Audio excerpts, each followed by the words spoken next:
Hili jambo tulikuwa tunatamani sana walau siku moja na sisi mkoa wetu wa Singida tupate ugeni mkubwa kama huu ambao tunajitayarisha na maandalizi ya sikukuu ya Mei Mosi.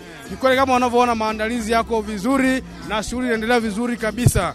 Kwa hiyo tunachokisema kama vijana wa mkoa wa Singida, vijana tumechukua kama fursa. Ndio maana sasa hivi wanapambana, wanafanya jambo zuri kuhakikisha kila ambaye ametoka sehemu yoyote ile anufaike na mkoa wetu wa Singida kwa kula kuku. Sio kuku tu, kuku wa kienyeji ambaye ametunzwa kienyeji mwenye ladha nzuri ya Singida ndio. Unalipi sasa la kumwambia mkuu wa mkoa Mheshimiwa Halima Dendego?